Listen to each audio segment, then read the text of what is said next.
Computer. Okay.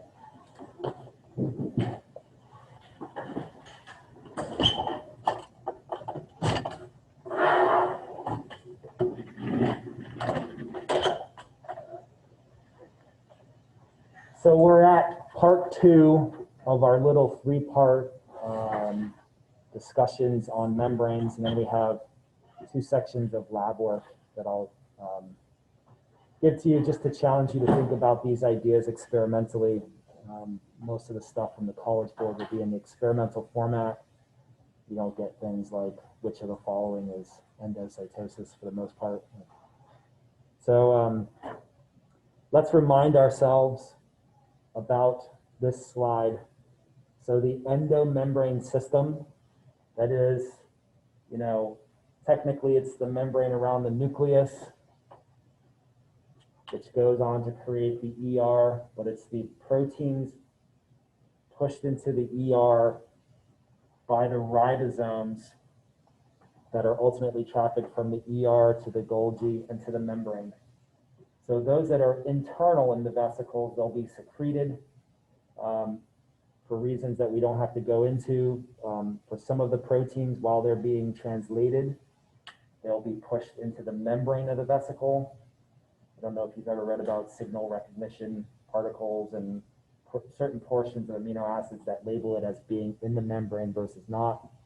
That's beyond this class, but you can see from this diagram that some of them, the purple in this case, purple spheres, are going to be packaged inside the cell, whereas the little double spheres and the purple line, they're pushed into the membrane. So all the membrane proteins that we're talking about, whether it's a receptor, whether it's a channel, whether it's a recognition glycoprotein, they're made by the endomembrane system, okay?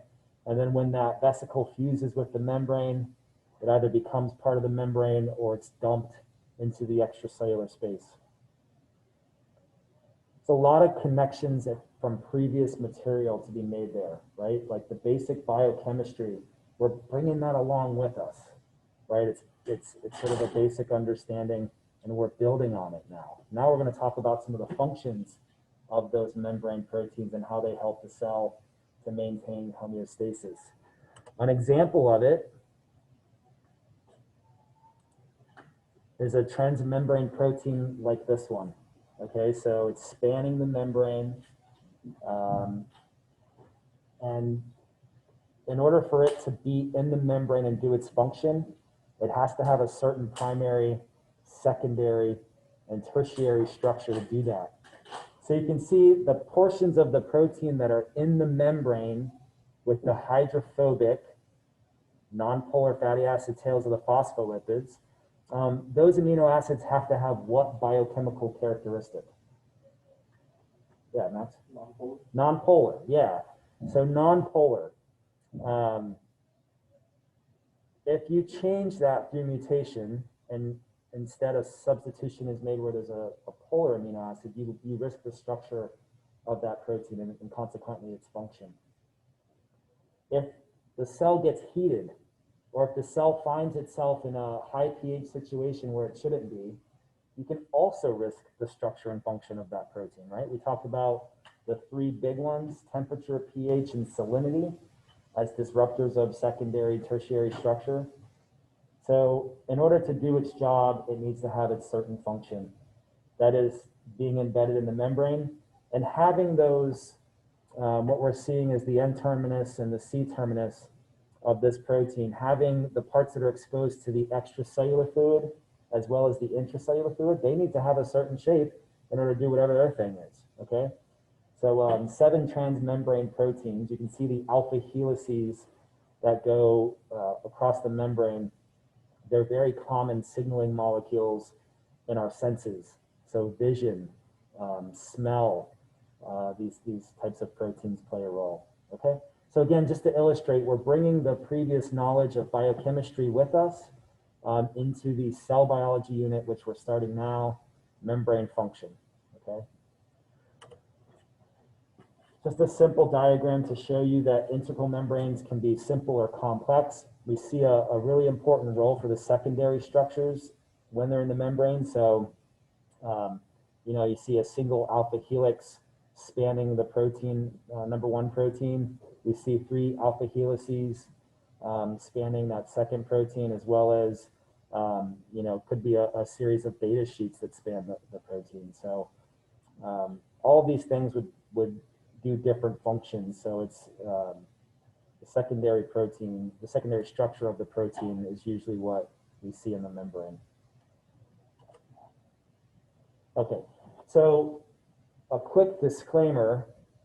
The way that I teach it versus the way that the College Board teaches it, we go into a little more detail in this class. So by the end of this class, you'll have some specific instances under your belt.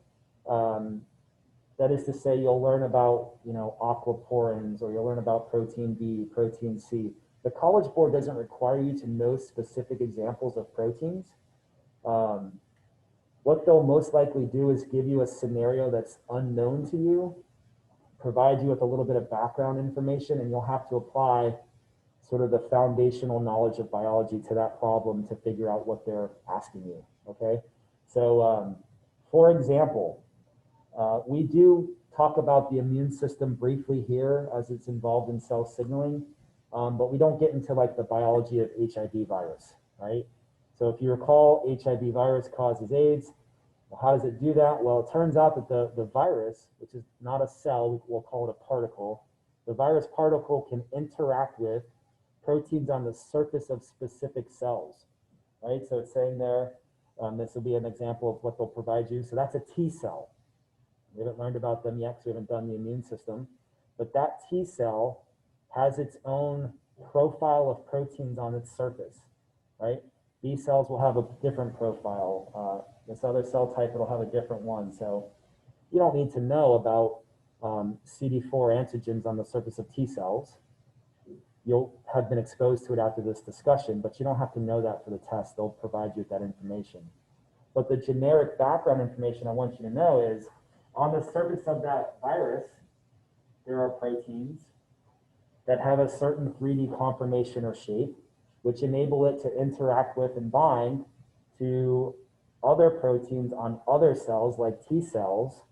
And if those proteins match in a certain way, we're seeing here this glycoprotein interacting with the HIV, oftentimes that enables entry of a virus into the cell so that it can do virus things. We'll talk about that down the line. But so we have knowledge of like what membrane proteins do. This is a glycoprotein. It's interacting with, acting as like a cell recognition protein for that particular virus, right? And so viruses have evolved these mechanisms to gain entry to our cells.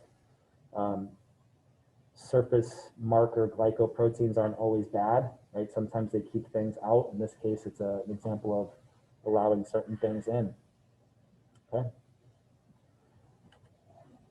So what are some of the other things that membrane proteins do? We've talked about channels so far. We'll also briefly discuss carriers, which are very similar with the exception that carrier proteins change shape when they enable transport. Channels do not. We just mentioned cell recognition proteins. Those are usually glycoproteins. So it's a protein in the membrane that has a chain of sugars attached to it. And it's sort of like an ID badge, right? You can either interact with it or you can't. We'll spend a great deal amount of time in Unit 4 talking about receptor proteins, right? So there are proteins on the surface of cells that instead of recognizing proteins on other cells, they just recognize signaling molecules, what we call ligands. So this orange signaling molecule here, this ligand, if it can interact with and fit into the receptor, it might be able to mediate a response. So that's cell signaling, signal transduction, cell communication. Those are all the same thing. It's cells talking to each other. So wherever this molecule came from, it's passing along a message to the cell with the receptor. Okay, surface proteins can be enzymatic in nature, so they can act as enzymes converting reactants into products. And another neat example that we don't really talk a lot about are junction proteins. So what would you say the point of this junction protein is? This is an example of a tight junction. I know it says it up there, you can read it, or what does the picture show you? Down here. So this is the cell membrane of cell A. This is the cell membrane of cell B. What do you think that's doing? Yeah. Molecules can go from one cell directly to another cell without them being just like going the extracellular area, and then the second cell gets It does, yeah. There are examples of junction proteins that have like a hollow core through them.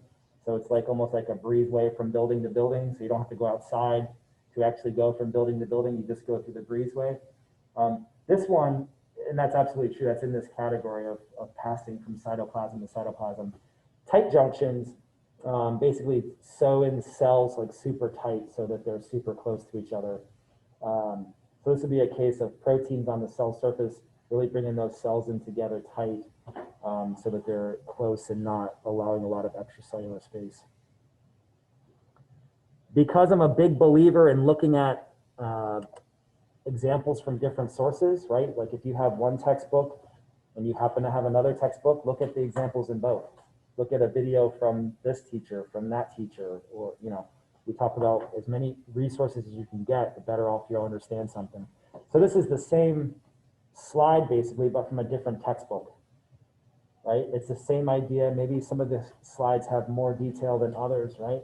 What could you add onto your description of transport proteins like a channel and a carrier? What additional piece of information can you tell me from that image? Max? Well, active transport can needs to have like ATP. It didn't say that in the last slide.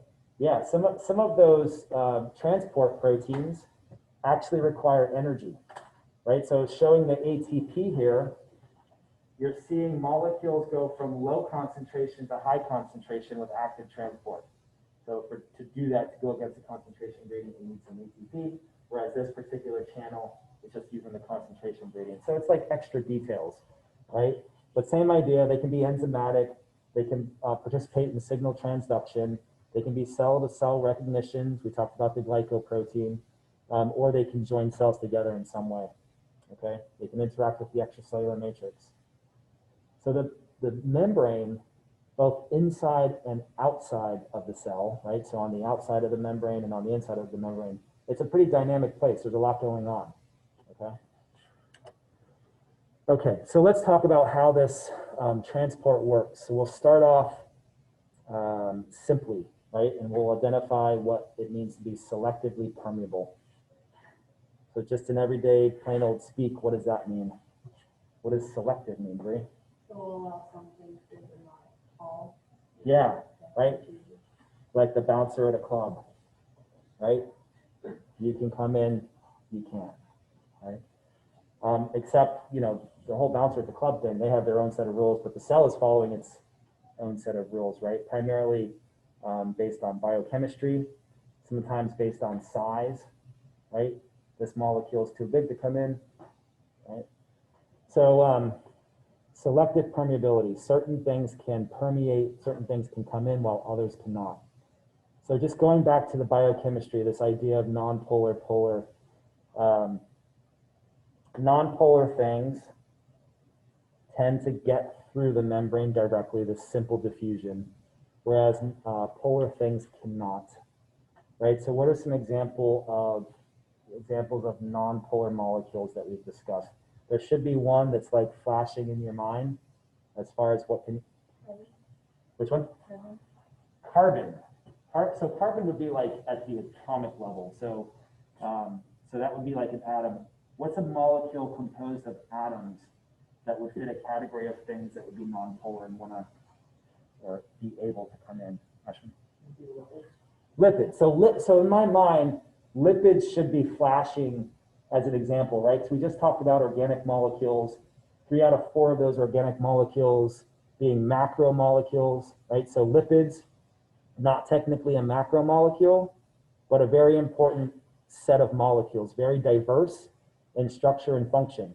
But the one thing that all lipids have in common is that all or parts of them are characterized as nonpolar. So let's get a little more specific. Certain lipids that are nonpolar that would thus be able to go through the membrane. What are some examples? What's one? Okay, cholesterol. Cholesterol, good. Cholesterol is a great example. Not big, also nonpolar, right? Fats, hormones of any kind, so you can be specific, testosterone, estrogen. Why are phospholipids categorized as lipids then?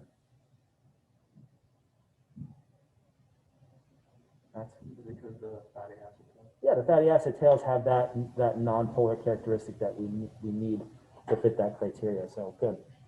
Okay. Another thing that should stand, well, it's not obvious, but we'll just say it. Some biologically important gases can fall into that category and pass directly through. So the idea of passing directly through a membrane, that's called simple diffusion. It goes right through the membrane. So, you know, gases like nitrogen or carbon dioxide or oxygen, they're nonpolar and they can go directly through.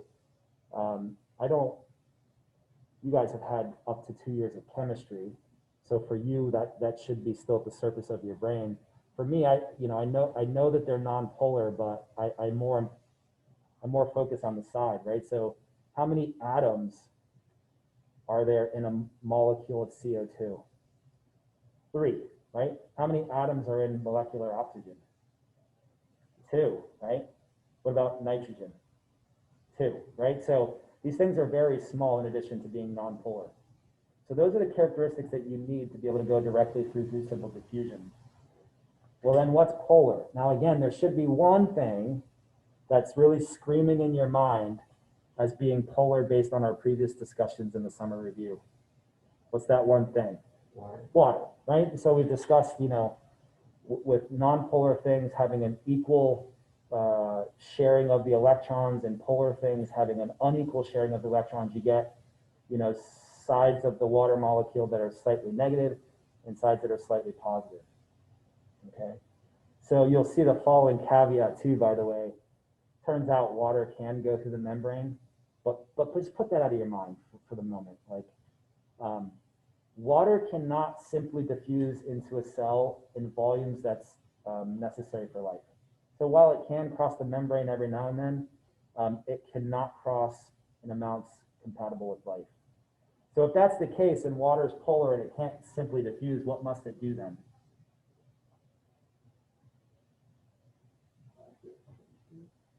So if we had to actively transport water, we'd be in trouble. Why is that?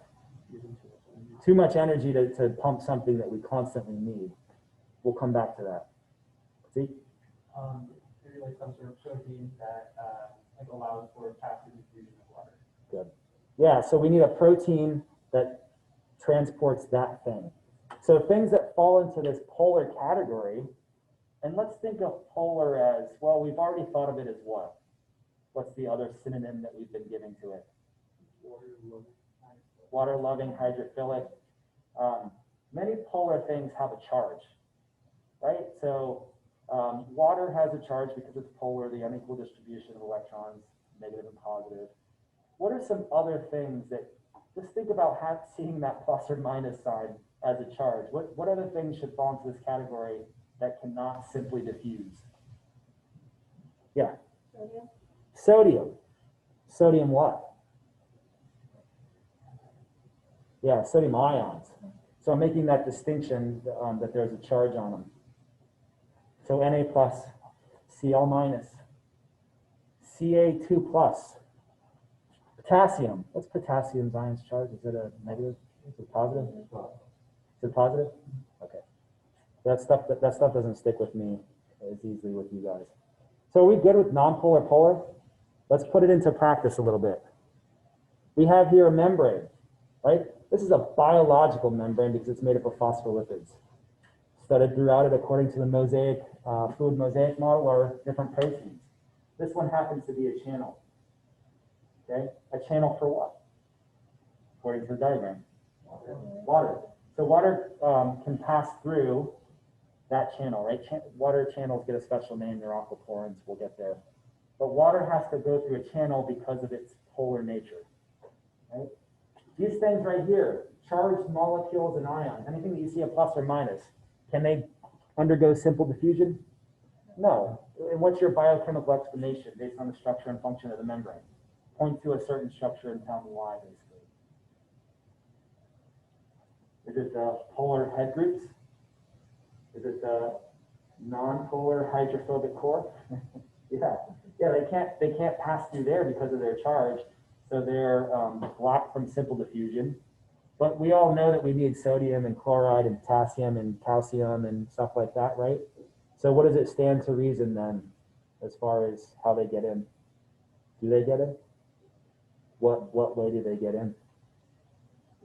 Think about the example of water. Through some kind of protein, right? And so again, we'll cover that as a specific example. You know, ion transporter, sodium potassium pump. We'll get there. These non-charged molecules, I guess you could consider that. I'm not sure exactly what that is, but it's non-charged, so it can go directly through. Maybe it's a lipid. Maybe that is, you know, a drawing of some kind of lipid. I guess it technically could be a gas. I don't know what it is, but those things that are not charged can go through. And you didn't even need me to tell you that, right? Like the image is showing you that. So the College Board does that a lot. They'll show you images and really you just have to make sense of the images and have like a baseline knowledge of how life works to get by. You'll see that with, and hopefully you're seeing that with the practice questions online and the progress checks so far. You should be able to eliminate one or two questions as just like not compatible with life science, right? So keep that in mind. You don't need to know everything. Use your logic. Now, what is this thing, you think? It's generically labeled a macromolecule. What macromolecule do you think that is?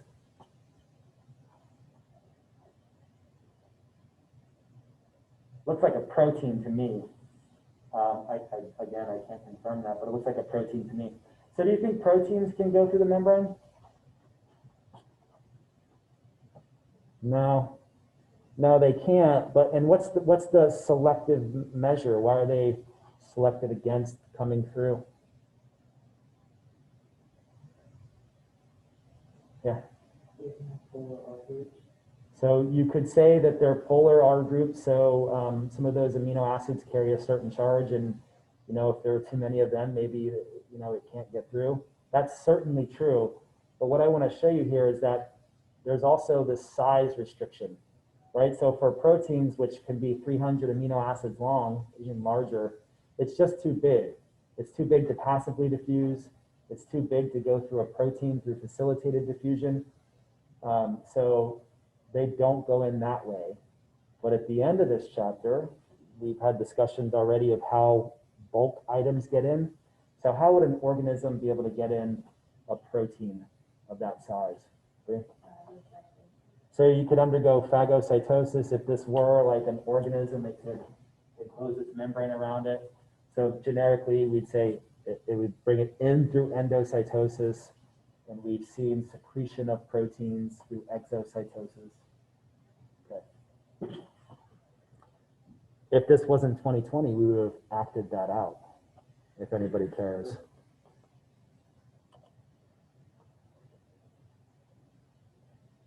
I'm going backwards. Okay, so let's get down to some of the more nitty-gritty mechanics of it all. I understand that this is a repeat for everyone. Like AP Bio is a repeat for everyone. It's like we're all at different levels and like how much we remember or how much we understand, but here comes diffusion again. Can anybody define diffusion for me? Yeah. Isn't it like from areas of high concentration to areas of low concentration? Yeah. Like goes diffusion or something, basically it diffuses out. Good. Yeah, it's hard not to define diffusion without saying diffusion, right? Because it's become a commonplace term in our vocabulary. But yeah, diffusion harnesses concentration gradients to cause molecules to go from where there's a lot of them to where there's less of them, right? In this example, we're looking at a crystal of concentrated dye. It could be somebody's cologne, right? Somebody wears too much Axe body spray one day, like they're the source of Axe body spray, and they smell of Axe body spray. It's going to make it to the back side of the room, right? And you'll see it as a gradient. You're like, oh, I kind of smell it. It's smelling more. Oh, it's you, right? You're the crystal dye of Axe body spray. So it works with odorant molecules, right? It works with everything. But we're going to talk about solutes and molecules for the most part. I'll be more specific in a minute. But you can see from the image, it goes from where there's a lot of whatever we're studying, disperses to where there's little, and eventually reaches what? Equilibrium, yeah. So let's add a term, a layer to that. What kind of equilibrium does it reach? Dynamic, in that it continues to move, but it stays at equilibrium, okay? So I don't think the fish appreciate it, but it is what it is. Yeah, there are fish in that bowl. I don't know who's doing that experiment, like my toddler son. Let's see what happens when I dye these fish. Okay, so concentration gradients. Just to hammer home the idea of going high to low. The gases that we mentioned before, carbon dioxide and oxygen, undergo diffusion, right? So they go from where they're high to where they're lower in concentration. This is how breathing works, right? It's a passive, simple diffusion. So let me ask you this to start off. Where are concentrations of oxygen higher? In the air around you or in your blood vessels? This is sort of connecting the past to the future with the present.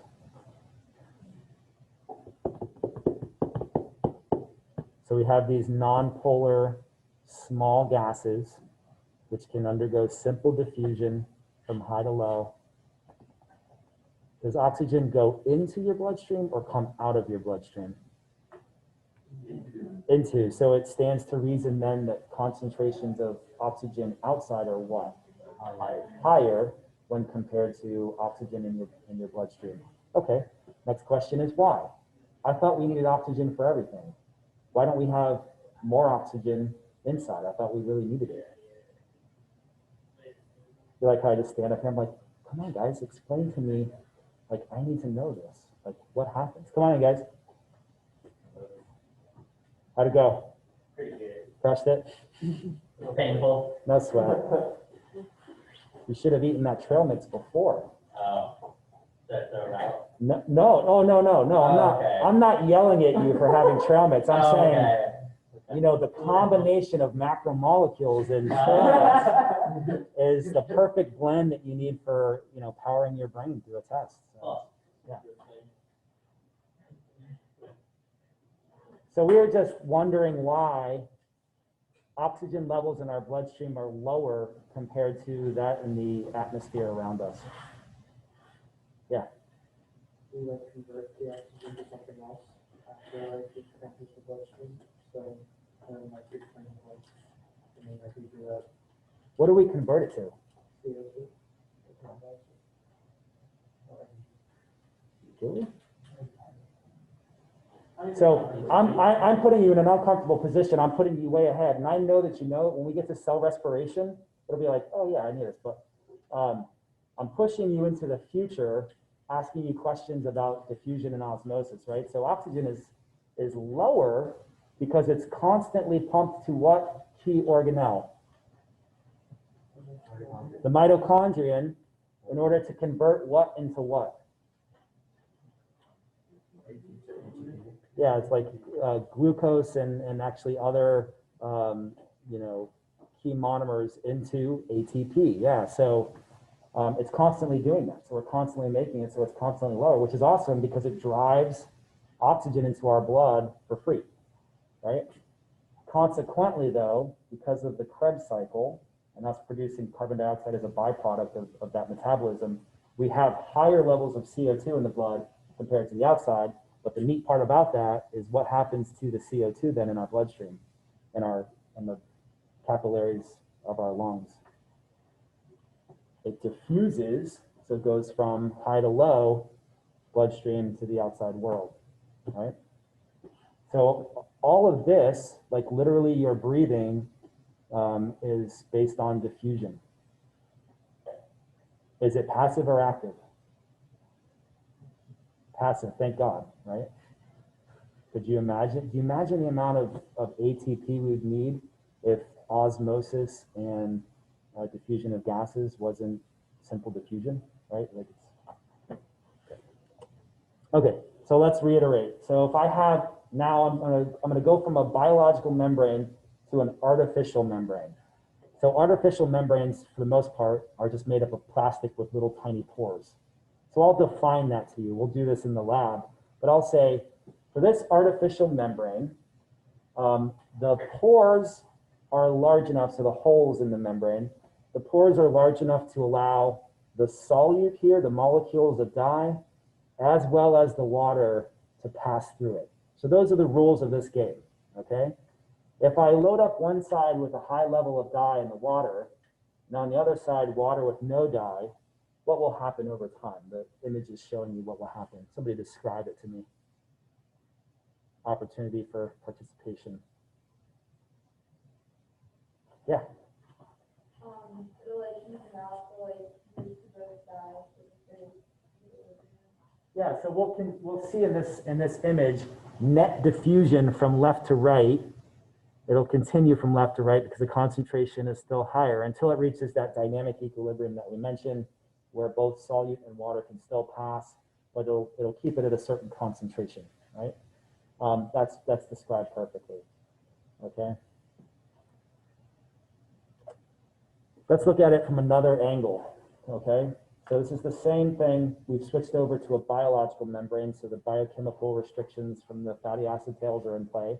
But I'm going to go ahead and tell you that whatever this molecule is that's diffusing, it can go directly through. Okay.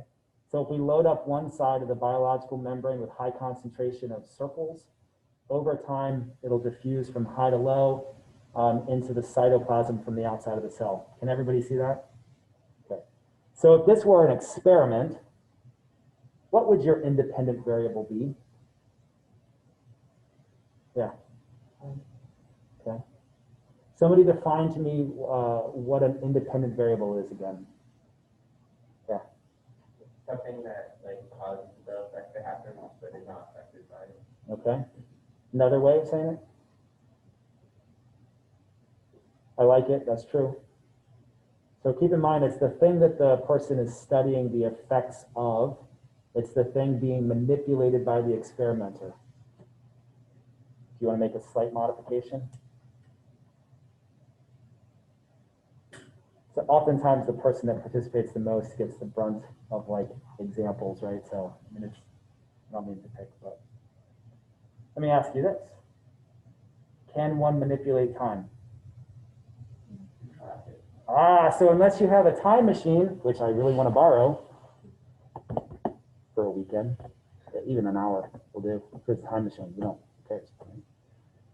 Unless you have a time machine which can manipulate time, time can never be the independent variable in your experiment. So you might be like a little more specific, right? Time of blank is probably what you meant, right? Time of exposure to whatever your actual independent variable is, right? So time, and let's just get that out of your mind from here on out.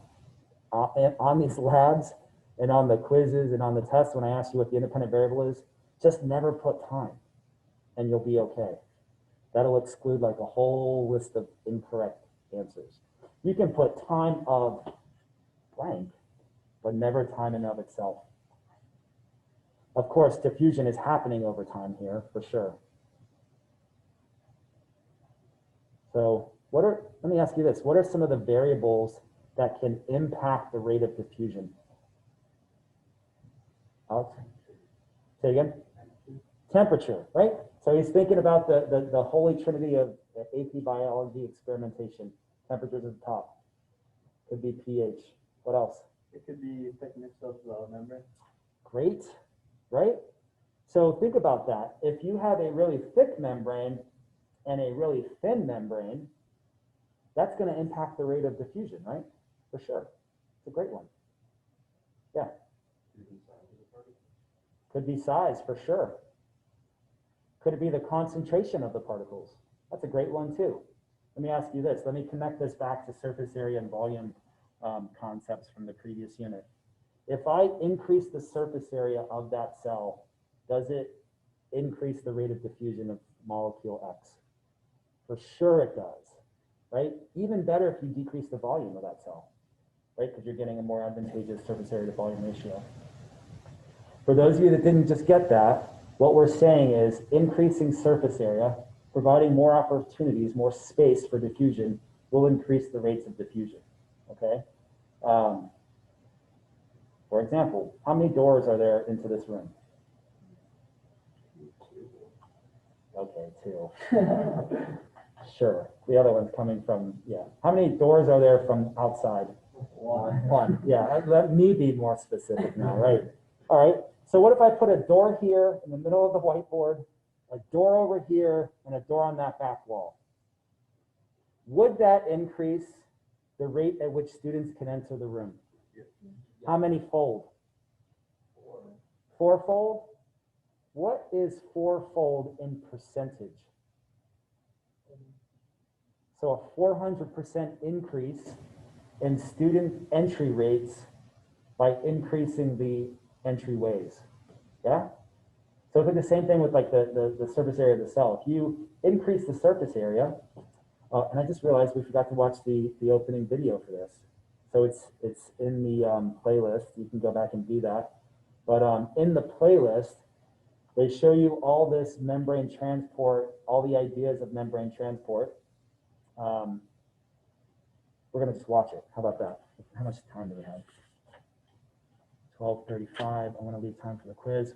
We'll watch it and then we'll discuss. So sit tight for 1 second.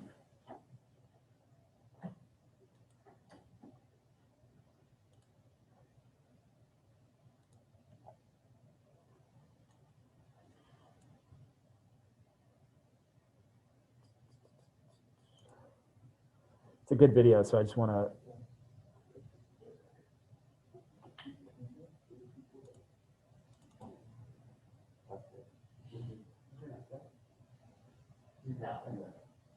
It's nice because there was only 4 sections. You know, yeah, there's no experimental. That's nice. Well, no, they do. But you don't have to, apparently you don't do so because it makes the experimental questions within the task.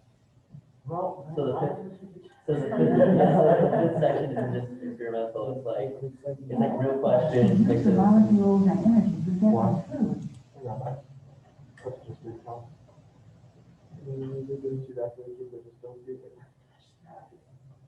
Okay, so here's your video that I want to reference real quick. We must transport them across cell membranes. Transport of nutrients is essential for all cells, but we'll use cells in the small intestine to teach the principles of. So they're zooming into the small intestine and the Let's cells that make zoom up into that the tissue. surface of an intestinal cell. The plasma membrane is selectively permeable. Some molecules can move across it, while others cannot. How do materials enter and leave cells? Lipids, such as these yellow molecules, can move freely across the lipid bilayer. Notice that the lipid molecules move down their concentration gradient from where they are more concentrated to where they are less concentrated. This is an example of simple diffusion. Diffusion is a form of passive transport. It does not require energy from the cell, but it does depend on the concentration gradient, size and charge of the molecule or ion. However, most molecules cannot cross the lipid bilayer. Instead, molecules like the sugar fructose move into intestinal cells by facilitated diffusion, moving down their concentration gradient and through transport proteins. It also differs because it acts only on specific molecules, and the transport proteins can become saturated, reducing the amount of diffusion. However, facilitated diffusion doesn't require energy from the cell, so, like simple diffusion, it's a form of passive transport. The majority of water molecules cross the plasma membrane by facilitated diffusion, also called osmosis, through specific protein channels called aquaporins. So osmosis is the diffusion of water, right? Okay.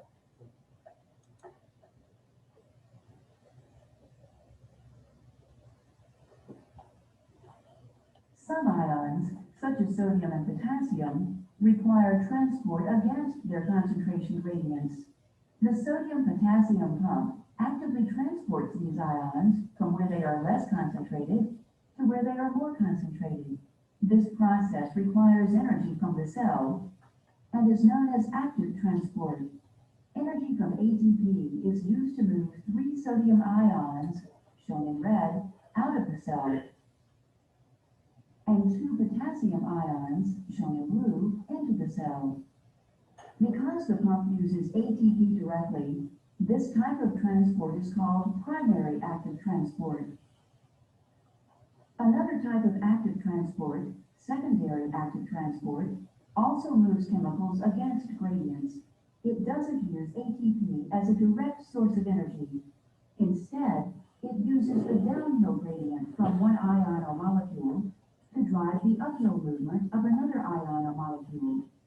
For example, sodium and glucose move into the cell by secondary active transport in a process called cotransport or symport, because both substances are moving in the same direction. Sodium ions move down their concentration gradient created by the sodium-potassium pump. But because glucose concentrations inside the cell can quickly exceed those outside the cell, glucose moves against its concentration gradient.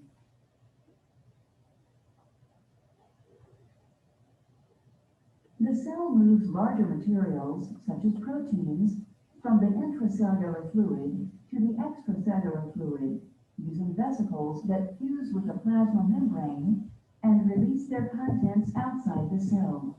This process is called exocytosis. In endocytosis, the plasma membrane pinches in, forming a vesicle that contains material from outside the cell.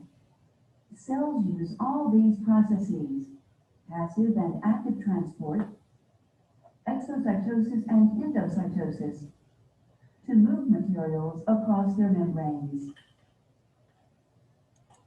So if there's a thing that needs to be transported, eventually nature evolves a way to do it. Otherwise the cells don't survive, right? So we'll unpack all of those examples of it. We're currently on passive transport. We'll get to active in exocytosis and endocytosis next class. But really what I wanted to show you here was this is the these are the intestinal cells, right? So if you didn't know it, along your intestines, right, are these villi that are highly folded, right? What does that folding do?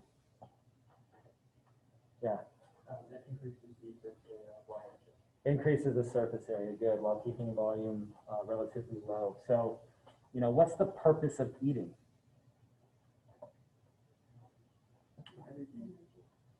So you need energy, right? So you need to take these macromolecules and convert them into ATP. Along the way, you're getting some vitamins, some minerals, some water.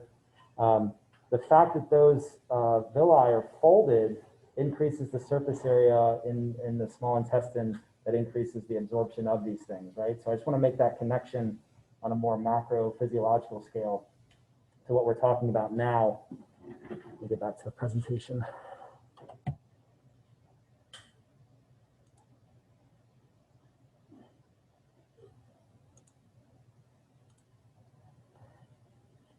In this slide right here, right? So, okay, well, can multiple substances or molecules be undergoing diffusion in different directions?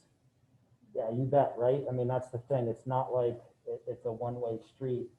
We might need certain concentrations of X on one side of the membrane versus concentrations of Y on the other.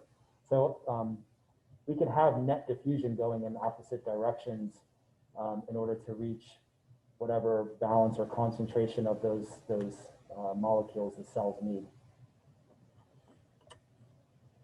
Okay. Lastly, before I cut you loose on the quiz, so osmosis is the diffusion of water. So I'll cut to the chase. I usually like to ask a couple questions here, but it's diffusion of water. So does osmosis require concentration gradients for water to move? Yeah. Is it passive or active? Passive, thankfully. So water is going to go from high to low. So we'll do a similar experiment to the one shown here. So you have a vessel in which a higher concentration of dye is inside of it, and the vessel is surrounded by a lower concentration of that dye. So 10% versus 5%. So a quick question is, well, where will that dye want to diffuse? To the outside or to the inside? Go ahead. The dye. Oh, the dye, Yeah. sorry, outside. Yeah, so the dye will go from 10% to 5%. So there's more molecules of dye inside here. So the dye, the purple, will want to go to the outside. Well, where will osmosis occur? What direction will water undergo diffusion? From the outside to the inside. So it will move in. Now, a question that I often ask is why, right? So a lot of times freshman year, the answer is, well, water will move in to balance out the concentration of dye. Now that'll get you the right answer, but it won't help explain in appropriate life science terms why, right? It'll go in, it'll balance out, sure. But why is water going from the outside to the inside? And the question is, like, how does osmosis work? There's like a higher concentration of water on the outside, and there's a lower concentration of water on the inside. Good. So water is Good. So osmosis is the diffusion of water. Diffusion uses high concentration to move to low concentration. So the amount of water out here is higher compared to the inside, so it moves to the inside. Okay. You know, and we'll get into situations where, you know, a certain solute is interacting with water as a solute, and so maybe there was an initial amount of water, but if water is bound to ions, then you get into this notion of like, well, how much water is freely available to diffuse? For now, it's like, look at it, there's more water. Diffusion occurs from high to low. Okay, we will pick up here next time. I'll give you a few minutes for your quiz.